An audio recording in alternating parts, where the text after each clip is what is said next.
তো বন্ধুরা, ইউনাইটেড নেশনে অবশেষে একটি বড় ইলেকশনকে জিতে ভারত দেখিয়ে দিয়েছে যে বিশ্বের সমস্ত দেশ প্রত্যেক ক্ষেত্রতে ভারতের পাশে রয়েছে, আর তারাও চায় ভারত ইউএনএসসি-তে বেশি পরিমাণে ডিসিশন মেকিং রোল যাতে পায়। তো বন্ধুরা, এই বিষয় নিয়ে আমাদের প্রথম আপডেট যথেষ্ট ইন্টারেস্টিং। ইউএনএ ভারতের ক্ষমতাকে দেখে চীন আশ্চর্য হয়ে গিয়েছে। আর অন্যদিকে আমাদের দ্বিতীয় খবর হলো আজারবাইজান নিয়ে।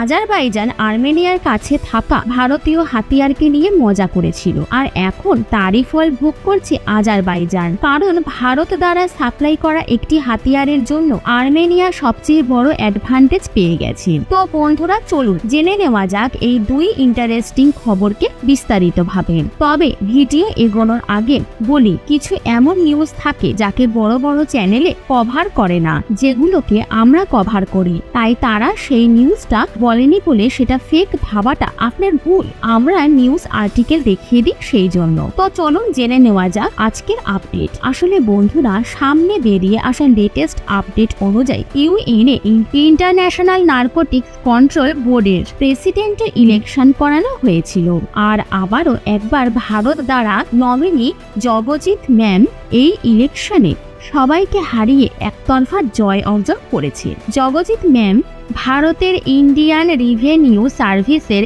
একজন আউটস্ট্যান্ডিং অফিসার ছিলেন, যিনি ৩৫ বছর দেশের মধ্যে আলাদা আলাদা পদে নিজের পরিষেবা দিয়েছেন। তারপরে তিনি ২০১৫ সালে ইন্টারন্যাশনাল নার্কোটিক্স কন্ট্রোল বোর্ডে নিজের পরিষেবা দেওয়া শুরু করেন, আর ২০২১ সালে তিনি প্রথমবারের মতো প্রেসিডেন্ট পদের জন্য নির্বাচিত হয়েছিলেন। তারপর এটি নিয়ে আবারও ইউএনএ নির্বাচনের পরে সবচেয়ে বেশি ভোট পেয়ে ২০২৫ থেকে ২০৩০ সাল পর্যন্ত ইন্টারন্যাশনাল নার্কোটিক্স কন্ট্রোল বোর্ডের প্রেসিডেন্টের জন্য নির্বাচিত হয়েছেন, যেটা ভারতের জন্য যথেষ্ট একটি বড় জিত। এই ইলেকশনে জগজিৎ ম্যাম টোটাল ৪১টি ভোট পেয়েছেন। অন্যদিকে দ্বিতীয় যে ক্যান্ডিডেট ছিলেন তিনি শুধুমাত্র ৩০টি ভোট পেয়েছেন। এই বড় অন্তরকে একতরফা জয় আখ্যা দেওয়াই যায়। আর এছাড়াও এটা জানা যায় যে ইউনাইটেড নেশনে প্রায় প্রত্যেকটি দেশই ভারতের পাশে রয়েছে। ইন্টারন্যাশনাল নার্কোটিক্স কন্ট্রোল বোর্ডে একটি যথেষ্ট গুরুত্বপূর্ণ সংগঠন, যেটা ইউএনএর অন্তর্গত স্বতন্ত্র রূপে কাজ করে থাকে, আর এদের কাছে অনেক বেশি ন্যায় শক্তিও মজুদ রয়েছে, যেটা এই অর্গানাইজেশনকে নার্কোটিক্স কন্ট্রোল করার জন্য যথেষ্ট শক্তিশালী এবং গুরুত্বপূর্ণ তৈরি করে, যার মধ্যে একজন ভারতীয় মহিলা আবারও প্রেসিডেন্ট নির্বাচন হওয়ার এই কথাকে নির্দেশন করে যে সম্পূর্ণ বিশ্ব ভারতের ওপর কতটা ভরসা করেন।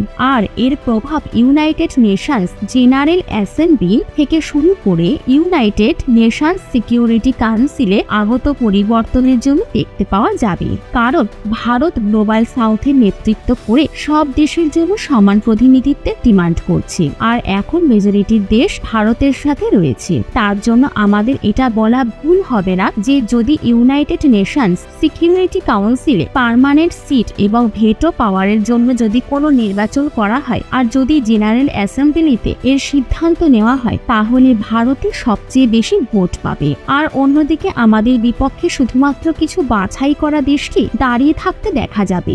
ইন্টারন্যাশনাল নার্কোটিক্স কন্ট্রোল বোর্ডের ইলেকশনের সময় ভারতের এই বড় জয় একটি বড় ইভেন্ট, যার প্রভাব আমরা পরবর্তীকালে ইউএনএ ভারতের আওয়াজ এবং প্রভাবের দিকে দেখতে পাবো, যাতে ইউনাইটেড নেশনস এতে জরুরি পরিবর্তন হতে পারে।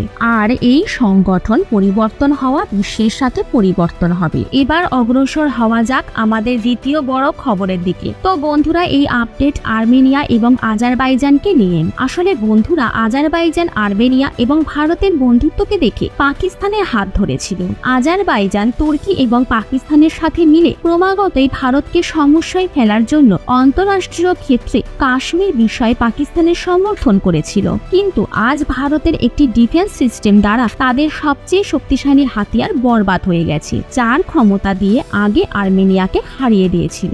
আসলে একটি ডিফেন্স রিপোর্টে পাবলিক করা আর্টিকেল অনুযায়ী ভারত দ্বারা সাপ্লাই করা আকাশ এয়ার ডিফেন্স সিস্টেম আর্মেনিয়ার জন্য সবচেয়ে বড় রক্ষা কবচ তৈরি হয়ে গেছে। ২০২০ সালের যুদ্ধের পর আজারবাইজান তুর্কির সাথে মিলে যে ড্রোনের ব্যবহার করে আর্মেনিয়ার যথেষ্ট ক্ষয়ক্ষতি করেছিল সেই রকম প্রতিচ্ছবি আর পরবর্তীকালে দেখা যাবে না, কারণ এখন আর্মেনিয়ার কাছে আকাশ এয়ার ডিফেন্স সিস্টেম মজুদ রয়েছে। অর্থাৎ এক্সপার্টদের কথা হলো আকাশ মিসাইল ডিফেন্স সিস্টেমের ডিল, অর্থাৎ আর্মেনিয়া যেটা ভারতের থেকে ৬,০০০ কোটি টাকা দিয়ে ক্রয় করেছিল, তার ব্যবহার করে আর্মেনিয়া আজারবাইজানের কাছে মজুদ ড্রোন অ্যাডভান্টেজকে সম্পূর্ণভাবে ধ্বংস করে দিয়েছে। যদি আমরা আকাশ এয়ার ডিফেন্স মিসাইল সিস্টেমের বিষয় দ্রুত বোঝার চেষ্টা করি, তাহলে এই সিস্টেম ৪৫ কিলোমিটার দূরত্ব পর্যন্ত যে কোনো প্রকারের বায়ুপথের বিপদকে ধ্বংস করতে সক্ষম। আকাশ মিসাইল ১০০ মিটার থেকে ২০ মিটারের উচ্চতায় আওয়াজের গতিতে ৩.৫ গুণ গতিতে ওরা যে কোনো টার্গেটকে ধ্বংস করতে সক্ষম। এই মিসাইলের কিল প্রবাবিলিটি 88%, যেটা ৫ সেকেন্ডে দ্বিতীয় মিসাইলকে লঞ্চ করেন 58.5% পর্যন্ত বৃদ্ধি করে দেবে। সব মিলিয়ে যদি বোঝার চেষ্টা করা হয়, তাহলে ভারতের বিরুদ্ধে গিয়ে আজারবাইজান নিজের পায়ে নিজেই কুড়ুল মেরেছে, আর তাদের বৈদেশিক শক্তি এখন নিষ্ক্রিয় হয়ে গেছে, যাদের দমেতেই আজারবাইজান আর্মেনিয়ার সাথে পাঙ্গা নেওয়ার সাহস করেছিল। কিন্তু ভারত এখানেই থেমে যায়নি, বরং আমরা পরবর্তীকালে আর্মেনিয়াকে ব্রহ্মোস মিসাইলের সাপ্লাইও করতে পারি, যেটা আর্মেনিয়াকে আজারবাইজানের ওপর একটি বড় অ্যাডভান্টেজ দিতে পারবে। তো বন্ধুরা, ভিডিওতে এখন এতটাই। এই দুই খবরের মতামত কমেন্ট বক্সে অবশ্যই জানাবেন। ইনফরমেশন এবং ভিডিও পছন্দ হলে ভিডিওটিতে লাইক করে চ্যানেলটিকে সাবস্ক্রাইব অবশ্যই করবেন। জয় হিন্দ, জয় ভারত।